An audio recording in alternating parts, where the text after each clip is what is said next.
తాకట్టులో ఉన్న బంగారాన్ని విడిపించి ఆ రోజు ఆన్లైన్ రేటుకే మేము కొంటాం. Sharma gold company. నమస్తే, వెల్కమ్ టు సుమన్ టీవీ. నేను మీ యామ్ని. ప్రస్తుతం మనతో ఉన్నారు ప్రముఖ ఆధ్యాత్మికవేత్త, ప్రముఖ జ్యోతిష వాస్తు పండితులు, బ్రహ్మశ్రీ డాక్టర్ నాయకంటి మల్లికార్జున శర్మ గారు ఉన్నారు. గురుగారితో మనం మాట్లాడదాం. నమస్కారం గురుగారు. నమస్కారం అమ్మా. గురుగారు, ఈ మార్చి నెలలో అసలు కర్కాటక రాశి వారికి ఏ విధంగా ఉంటుందండి? తప్పకుండా అమ్మ. ఓం శ్రీ గురుభ్యో నమః. కర్కాటక రాశి వాళ్ళకు వచ్చేటప్పటికల్లా దశమ స్థానంలో గురువు యొక్క సంచారం వల్ల ఆర్థిక పరంగా లావాదేవీలు బాగా పెరుగుతాయి, కానీ కొంత ఆలస్యం అయ్యే అవకాశం స్థితి అనేది ఎక్కువగా ఉంటుంది. దానికి కారణం ఏంటంటే, దశమ స్థానంలో గురువు మిశ్రమైన ఫలితాన్ని ఇచ్చినా కూడా ఇక్కడ తృతీయ స్థానంలో కేతు యొక్క సంచారం వల్ల అనుకూలంగా జరుగుతుంటుంది. అంటే ప్రయత్నాలు సఫలీకృతం అవుతాయి. వాళ్ళకి అనుకున్న పనులన్నీ కూడా సక్సెస్ కావటం ఒకటి, ఆర్థిక పరంగా ఉండే లావాదేవీలు అనుకూలమైన స్థితి రావడానికి ఎక్కువగా కారణం ఉంటుంది. అంటే ఆర్థికంగా ఎక్కువగా స్థితి రావడానికి కారణం ఏంటంటే గురువే కారణం. అయితే ఇక్కడ గురువు కారణంతో పాటు వీరికి వచ్చేటప్పటికల్లా 8వ స్థానంలో శుక్రుడు యొక్క సంచారం ఉంది. 8వ స్థానంలో శని మంచివాడు కాదు, కానీ శుక్రుడు మంచివాడు. శుక్రగ్రహం వల్ల ఆర్థిక పరంగా లావాదేవీలు పెరుగుతాయి. అంటే వీళ్ళ ఆలోచన సరళిలో కొంత మార్పు చేసుకుంటే ఆర్థిక పరంగా లావాదేవీలు బాగా పెరుగుతాయి. అంటే మనకంటారు ఎక్కడ తగ్గాలో ఎక్కడ నెగ్గాలో, అది కొంత లౌకిక భావంతో వెళితే ఆర్థిక పరంగా ఆదాయం అనేది బాగా పెరుగుతుంది వాళ్ళకి. అంటే అనవసరం రిస్క్ ఫ్యాక్ట్ చేసుకోకుండా గొడవలు, ఆలోచన సరళిలో కొన్ని మార్పులు జరిగితే ఆర్థిక పరంగా ఆదాయం అనేది బాగా పెంపొందించుకునే అవకాశం బాగా ఎక్కువ ఉంటుంది మార్చి మాసంలో. అంటే శుక్రగ్రహం యొక్క అనుకూలత, ఇటు దశమంలో గురువు చెడ్డవాడు కాదు, మిత్రక్షేత్రంలో ఉన్నాడు కాబట్టి గోచారీత్యా మటుకు అనుకూలమైన ఫలితాలు జరిగే అవకాశం ఒకటి ఉంటుంది. అంటే ఆర్థిక పరంగా ఉండే లావాదేవీల విషయంలో. అలానే తృతీయ స్థానంలో కేతు యొక్క సంచారం వల్ల సోదరుల యందు అవినాభావ సంబంధము, అక్క చెల్లెల మధ్యలో ప్రయత్నాలు, అలానే సహకారము, అలానే లాభము కలిగే అవకాశం ఎక్కువ ఉంటుంది. అంటే అనుబంధ బాంధవ్యం అనేది బాగా పెరిగే అవకాశం బాగా ఎక్కువగా ఉంటుంది. అది మంచిదే. అన్నదమ్ములు ఇద్దరు కలిసి ఉండాలి, అక్క చెల్లెలు బాగుండాలి, అందరూ కూడా హ్యాపీగా ఉండాలి ఈ జీవితాన్ని. ఇది తృతీయ స్థానంలో కేతు యొక్క సంచారం. కోర్టు సమస్యలు పరిష్కారం చేయటం, అంటే గతంలో ఏదైతే కోర్టు సమస్యలు ఉంటాయో వీళ్ళకి ఆస్తులు కానీ లావాదేవీలు కానీ అలాంటివన్నీ కూడా పరిష్కారం జరిగే సూచనలు అనేవి ఎక్కువ ఉంటాయి, అవకాశాలు ఎక్కువగా ఉంటాయి.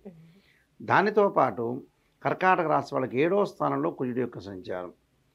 కొంత ఆందోళన అనేది ఒకటి ఉంటుంది. అంటే భూములు కొనుగోలు చేయటంలో కానీ, ఇళ్ళు కొనుగోలు చేయటం కానీ, వ్యవసాయ ఉత్పత్తులు పెంచడంలో కానీ కొంత అంతవరకు వస్తుందా, మనకి ఆ ఇల్లు మనం కొనుగోలు చేస్తామా చేయమా లేదా అనే ఒక తాపత్రయత, కొంత అనుమానాస్పదం అనేది బాగా ఎక్కువగా ఉంటుంది. అంటే అనుమానాస్పదం లేకుండా మన ప్రయత్నాలనేవి కూడా ఎప్పుడు కూడా సఫలీకృతం చేసుకొని ముందుకు వెళ్ళాలి. ఇప్పుడు వివాహానికి సంబంధించి రాశి వారికి ఏ విధంగా ఉంటుందండి? వివాహానికి సంబంధించిన శుక్రగ్రహం అనేది బాగుంది కాబట్టి వివాహ ప్రయత్నాలు సఫలీకృతం అవుతాయి. ఈ రాశి వాళ్ళు వివాహానికి సంబంధించిన వాటిల్లో ముందుకు వెళ్ళొచ్చు. ఎందుకంటే దశమంలో గురువు కూడా ఉన్నాడు కాబట్టి ఇబ్బందికరమైన పరిస్థితులు అనేవి ఉండవు. అందువల్ల ఒక శని మాత్రమే కొద్దిగా అనుకూలంగా లేకుండా కొంత ప్రయత్నాలు విఫలం చేస్తుంటాడు. విఫలం చేయటం అంటే ఏంటంటే, ఒక సంబంధం కుదరలేదనుకోండి, ఉదాహరణకి 2-3 సంబంధాలు కలిసే అవకాశాలు ఉంటాయి. 2వ సంబంధం 3వ సంబంధం సక్సెస్ అయ్యే అవకాశం ఉంటుంది. కాబట్టి ప్రయత్నం అనేది మనం మానకూడదు కదా. ఖచ్చితంగా ఒక మనిషి ప్రయత్నం ఎప్పుడూ కూడా మానకూడదు. జరుగుతుంటుంది లోకంలో. పుట్టిన తర్వాత మనం పుట్టిన తర్వాత ఎవడో ఒకడు చెడ్డవాడు ఉంటాడు, ఉండకుండా ఉండడు. అంటే పునరపి జననం పునరపి మరణం అంటాడు. ఎవడో ఒకటి చెడ్డవాడు ఉంటాడు కంపల్సరీ. ఉండకుండా మనం గిరిగేసుకోలేని మంచివాళ్ళు ఉంటారు, మన పక్కన చెడ్డవాళ్ళు ఉంటారు. చెడ్డతనాన్ని వాళ్ళకే వదిలేయాలి, వాళ్ళదో మంచితనాన్ని మనం తీసుకోవాలి. అది కాన్సెప్ట్ యాక్చువల్గా. అంటే లైఫ్ యొక్క కాన్సెప్టే అది. అలాంటప్పుడు ఇక్కడ ఏదైతే ఉంటుందో లావాదేవీల విషయంలో కానీ వాటిలో కానీ కొద్దిగా జాగ్రత్త వహించి ముందుకు వెళ్ళాలి.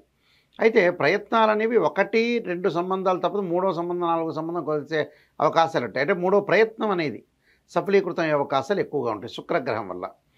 అలానే వీళ్ళకి వచ్చేటప్పుడు 9వ స్థానంలో రవి యొక్క సంచారం ఉంది. అంటే 9వ స్థానంలో రవి యొక్క సంచారం వల్ల, మీనరాశిలో రవి యొక్క సంచారం వల్ల వాళ్ళకు ఉద్యోగ ప్రయత్నాలు సఫలీకృతం అవుతాయి. ఉన్న ఉద్యోగాలు బాగుంటాయి, ఎలాంటి ప్రాబ్లమ్స్ లేవు. ఉన్న ఉద్యోగాల్లో వాళ్ళు స్థితివంతులు అయ్యే అవకాశాలు ఎక్కువగా ఉంటాయి. కొంత ఆందోళన పరంగా ఉన్న కంటిన్యూ అయ్యే అవకాశాలు ఎక్కువగా ఉంటాయి. అదొకటి. దానితో పాటు ఇక్కడ 9వ స్థానంలో బుధుడి యొక్క సంచారం వల్ల నూతన వ్యాపారాలు చక్కగా వాళ్ళు ప్రారంభం చేయొచ్చు. చిరు వ్యాపారులు, పెద్ద వ్యాపారులు అందరూ కూడా లావాదేవీల్లో ముందుకు వెళ్ళొచ్చు, ఎలాంటి ప్రాబ్లమ్స్ వచ్చే అవకాశం లేదు. అలానే రాహు యొక్క ఫలితం వల్ల కూడా మంచి సుఫలితాలు జరిగే అవకాశం ఎక్కువ ఉంటుంది. అంటే మంచి ఫలితాల సాధన కోసం అవసరమైన నిర్మాణాత్మకంగా పోషించే అవకాశాలు బాగా ఎక్కువ ఉంటాయి. ఇప్పుడు కొత్తగా వ్యాపారం పెట్టాలనుకున్న వాళ్ళకి ఏ విధంగా ఉంటుందండి? కొత్తగా వ్యాపారం పెట్టే వాళ్ళకు కూడా అనుకూలమైన ఫలితాలు అనేవి బాగా ఎక్కువగా ఉంటాయి. అంటే ప్రతి దానిలో కూడా కొంత మార్పులు జరిగే అవకాశాలు ఎక్కువ ఉంటాయి. అంటే మార్పులు అనేవి జరుగుతూ ఉంటే మార్పులతో పాటు కొన్ని విషయాలు రహస్యాలు కూడా వీళ్ళు గోప్యంగా ఉంచే అవకాశం కూడా ఎక్కువగా ఉంటుంది.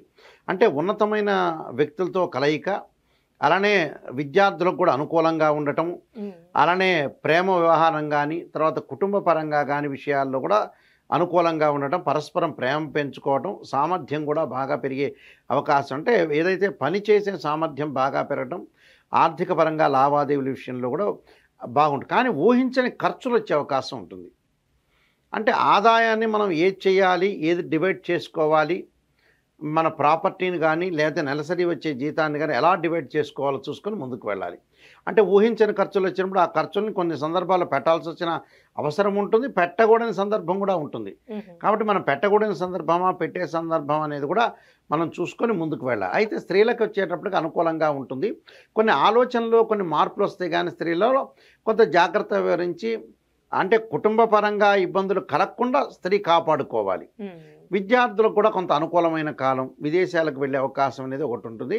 అలానే బంగారు ఆభరణాలు కొనుగోలు చేయటం, అలానే వివాహాది శుభ కార్యక్రమాలు, క్షేత్ర దర్శనం చేసే అవకాశం అనేది ఖచ్చితంగా ఉంటుంది. అంటే రాశి వారికి ఎలాంటి పరిహారం మంచిదండి? అసలు వీళ్ళకి తప్పకుండా వీళ్ళకి మనం లెక్క వేస్తే నిజంగా కర్కాటక రాశి వాళ్ళకి కేతువు బాగున్నాడు, శుక్రగ్రహం యొక్క అనుకూలత ఉంటుంది. అలానే రవి బుధులు మిశ్రమైన ఫలితాన్ని ఇస్తాడు, చెడు ఫలితాన్ని ఇవ్వకుండా. గురువు కూడా మధ్య రకమైన ఫలితాలు ఉంటారు. కాబట్టి ఇక్కడ బాగలేనిది ఏంటంటే 8వ స్థానంలో శని, అలానే 7వ స్థానంలో 8వ స్థానంలో కొన్ని అదే 8వ స్థానం నేను చెప్పిన శని ఒకటి, అలానే 7వ స్థానంలో కుజుడు బాగలేదు, అనుకూలంగా లేదు. అంటే కుజుడు శని గ్రహాలు అనేవి పూర్తిగా బాగలేదు. దానికి వాళ్ళు ఏం చేయాలి? కుజుడు యొక్క ఆరాధన చేయాలి. అంటే మనకి ఏది బాగలేదో దాని యొక్క ఆరాధన చేయాలి, శని ఆరాధన చేయాలి.